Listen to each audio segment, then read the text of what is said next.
Kelechi Egwim, a scientist, activist and executive director of the non-profit organization Appeal Inc in Washington, D.C. Kelechi, good to see you. So the general consensus seems to be that Kamala Harris is going to energize Biden's campaign. What do you think? Well, I think that there's energy whenever you add a vice presidential candidate to a ticket. I don't know that she herself is so energizing. I mean, she is essentially Joe Biden in a skirt. They are inseparable in terms of their policies and ideology. And I think that's probably why he picked her, because he wanted somebody that he can govern with that wouldn't give him too much opposition. She was very unpopular as a candidate herself.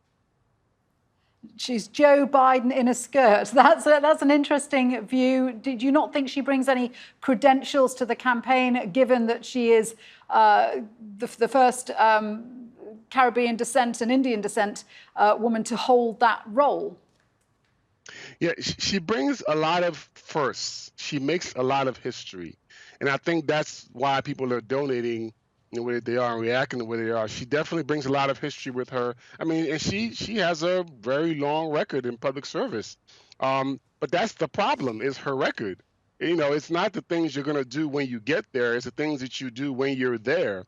You know, as a prosecutor, both in San Francisco and in California, she, was the pro-cop, pro-prosecution, pro-prison, pro-three strikes you're out, pro-death penalty, even though she sort of changed her tune a little bit on that, but she didn't apologize for all the people that she refused to support appeals for the death penalty. People like Jamal Truelove and Daniel Lawson and Kevin Cooper, who's still in prison, are victims of her her policies. She has a very long record, and that's really going to be her problem during this campaign, because there's a whole lot of information to drudge out on her.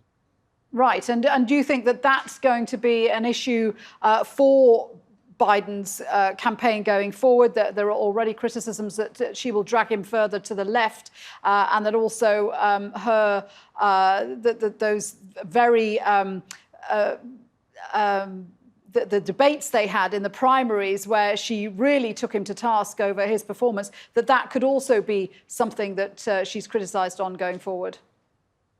Yes, I don't think she's going to drag him anywhere. I think they're in the same place. I think that their strategy is not to go to the left, but to appeal to moderate Democrats and moderate Republicans. I think this is actually a shift to the right, an attempt to appeal to the pro-police, Blue Lives Matter people. I mean, this is a prosecutor who has a long history supporting police and over-policing of Black communities.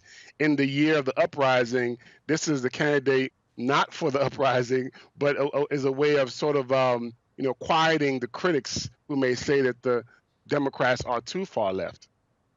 So, I mean, just let's imagine that Joe Biden wins this election and Kamala Harris becomes his vice president. Do you think that that's going to change the face of American politics?